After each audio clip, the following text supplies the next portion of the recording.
ঢাকার দোহার উপজেলায় জমি সংক্রান্ত বিরোধের জেরে বসত বাড়িঘর ভাঙচুরের ঘটনা ঘটেছে। মঙ্গলবার সকালে উপজেলার নূরপুর এলাকায় এ ঘটনা ঘটে। বটিয়া এলাকার নুরু মুন্সির ছেলে নজরুল ইসলাম সহ তার লোকজন এ ঘটনা ঘটায়। এতে ৩ থেকে ৪ লাখ টাকা ক্ষতি হয়েছে বলে জানান ভুক্তভোগী পরিবার। ক্ষতিগ্রস্ত পরিবার জানায়, মঙ্গলবার সকালে নজরুল তার লোকজন নিয়ে এলোপাথারিভাবে কুপিয়ে ২টি টিন শেড ঘর সহ আসবাবপত্র ভাঙচুর করেন। অভিযোগ সূত্রে জানা যায়, সদন শিকদারের কাছে থেকে এস.এ. দাগ নম্বর ৩৫৯ আর.এস. নম্বর ৪৫৮ দাগে ১৬.৫% সম্পত্তি ক্রয় করেন সত্তর হাওলাদার। এরপর থেকে জোরপূর্বক সম্পত্তিটি দখল করার জন্য একাধিকবার চেষ্টা চালায় নজরুল গং।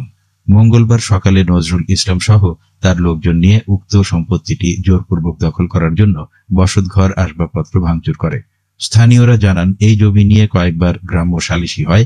বিচারকদের মতে ও কাগজপত্র দেখে এই জমির মালিক সত্তর হাওলাদার, কিন্তু বিচারকদের আদেশ অমান্য করে জোরপূর্বক বসতঘর ভাঙচুর করে।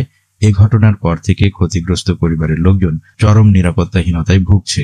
সত্তর হাওলাদারের ছেলে মিজানুর রহমান জানান, গ্রাম্য সালিশিরা আমাদের কাগজপত্র দেখে ক্রয়কৃত সম্পত্তির সমাধান করে দিয়েছে। এরপর তারা আবার এই ধরনের ভাঙচুরের মতো সন্ত্রাসী হামলার সঠিক বিচার দাবি করছি। এ বিষয়ে দোহার থানায় একটি লিখিত অভিযোগ করেছে ভুক্তভোগী পরিবার।